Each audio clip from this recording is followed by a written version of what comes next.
Kau masih merokok? Saat jangan kau sakiti dirimu sendiri. Kesehatan itu penting. Bukankah kau sudah berjanji akan berhenti merokok? Jangan-jangan kau pun masih tertidur larut malam.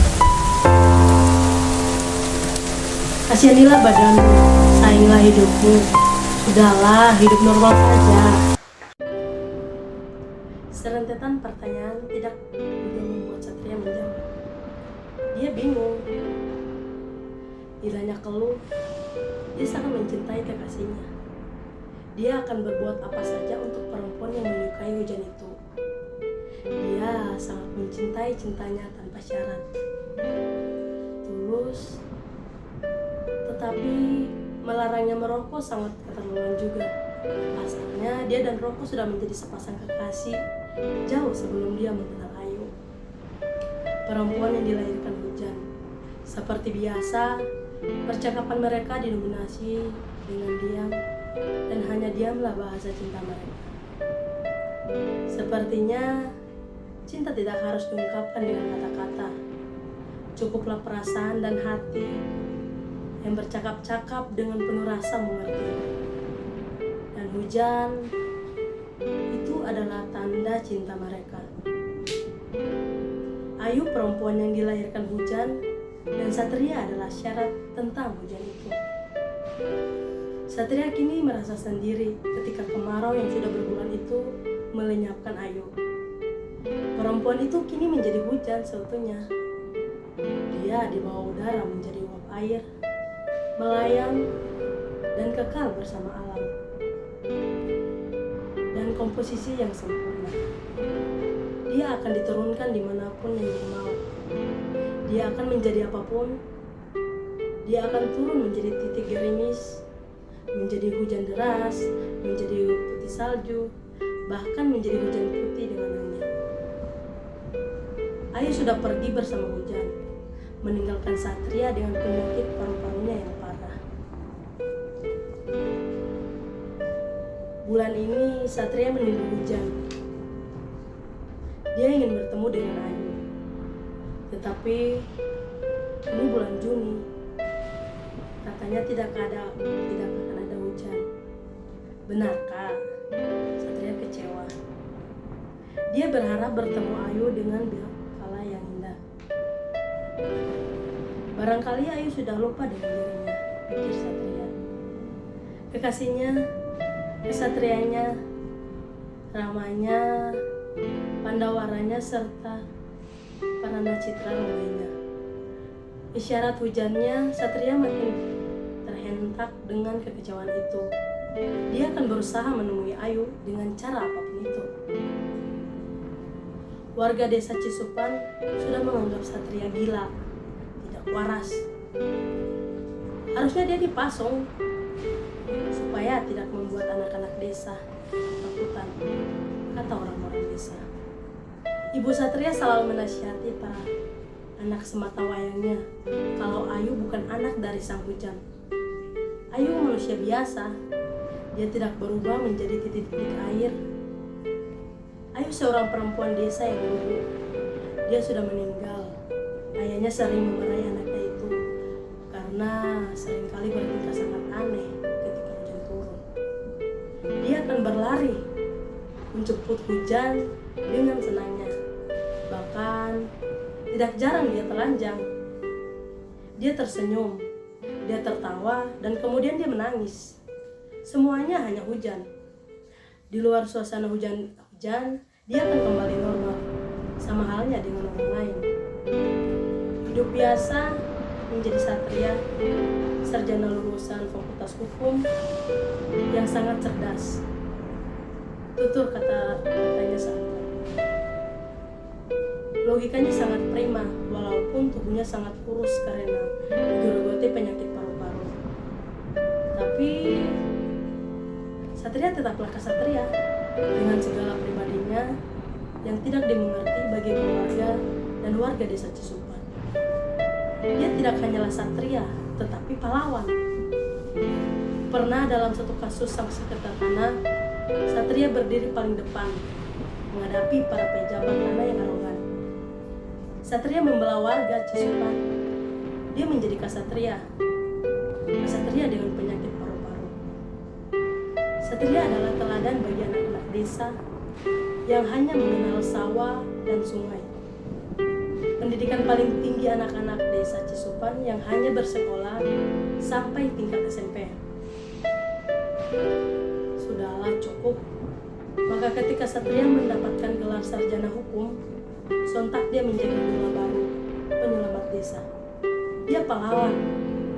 Satria menyadarkan bahwa dia adalah kebanggaan warga desa. Pernah dalam suatu rapat sesepuh desa, Satria didapuk menjadi pemuda paling berhasil. Orang tua yang memiliki anak gadis berlomba-lomba menjadikan anak gadisnya untuk diperistri oleh Satria. Satria hanya mencintai Ayu. Biarkan saja gosip itu beredar, Satria akan tetap menunggu Ayu, ungkap Satria pada suatu waktu.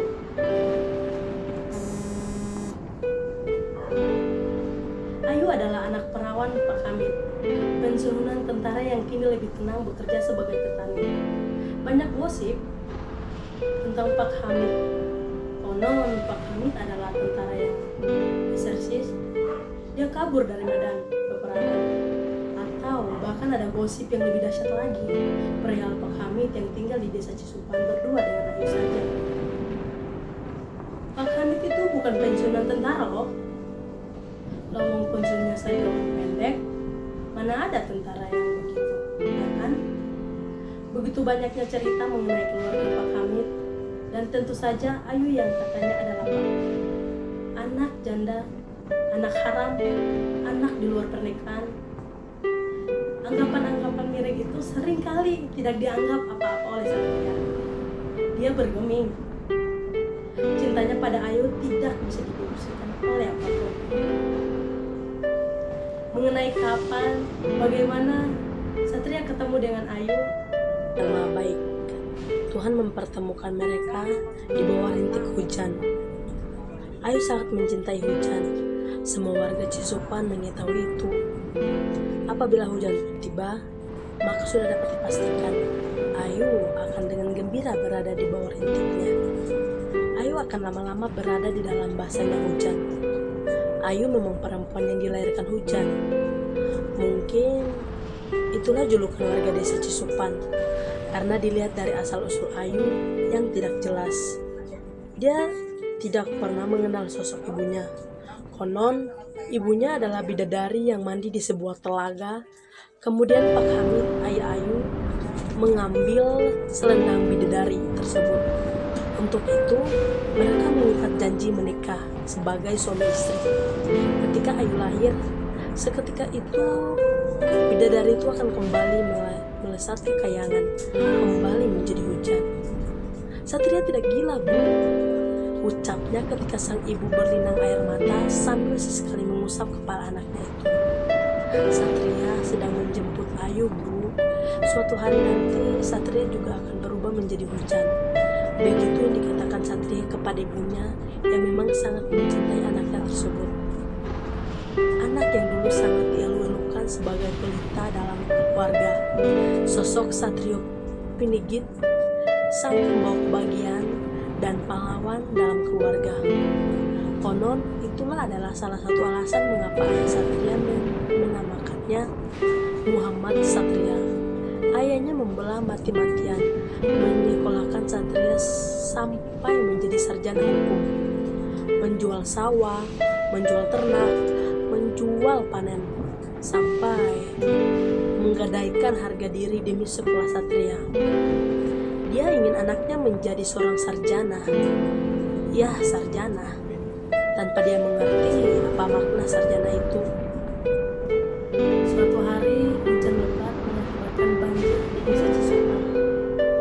Hujan berhari-hari membuat tanggul sungai jebol. Air mengenangi desa Cisupan. Baru kali ini desa itu banjir. Banjir hebat. Sebagian warga mengungsi di balai desa dan kecamatan. Akibat dari banjir itu, 5 orang hanyut dan belum diketahui nasibnya. Puluhan rumah terendam banjir, puluhan anak-anak kehilangan Sekolah dasar satu-satunya yang berdiri di atas tanah itu di bantaran sungai hanyut. Entah kemana. Sekolah itu hanyut tanpa bekas, tanpa jejak. Semua warga desa sangat sedih atas tragedi jebolnya tanggul yang mengakibatkan banjir tersebut. Akan tetapi, Satria sangat bahagia. Dia senang karena dalam benaknya ketika hujan terus menerus turun, berarti Ayu mengunjungi dia. Saking bahagianya, Satria tertawa terbahak-bahak karena salah satu korban banjir yang hanyut ditemukan setelah 36 jam kejadian. Dia menari, dia menyanyi, dia tertawa, dia berguling-guling. Warga desa Cisupan sudah habis rasa kesabarannya. Dia menganggap Satria memang gila, hilang akal dan sinting. Bahkan saking marahnya Pak RT hampir saja menggayunkan balok bekas kaki kursi ke arah Satria. Maklumlah, korban yang baru ditemukan itu anak sematawayang Pak RT. Untung saja ribut-ribut itu dapat dilerai oleh warga yang masih memaklumi Satria. Demi cintanya kepada Ayu, Satria mampu menjadi apapun, menjadi siapapun. Untuk hujan deras berhari-hari itu membuat Satria merasa bebas.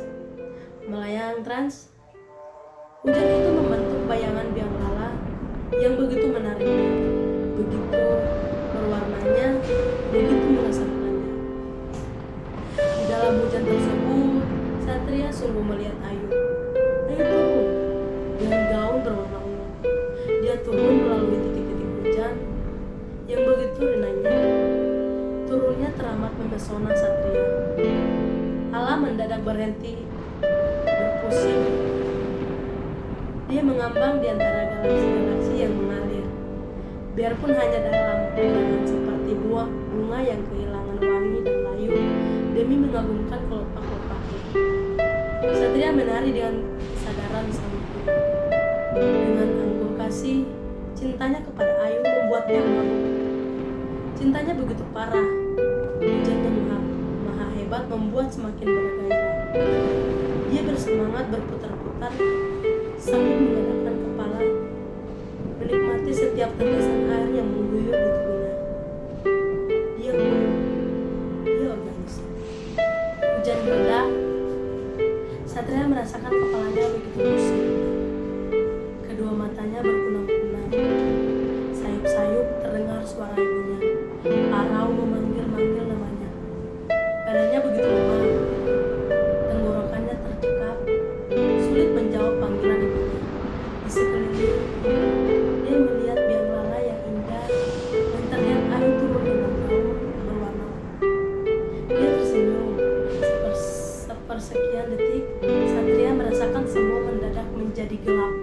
Gelap, segelap-gelapnya. Diiringi tangis ibu Satria, warga desa Cisupan merelakan kepergian korban jebolnya tanggul yang belum ditemukan.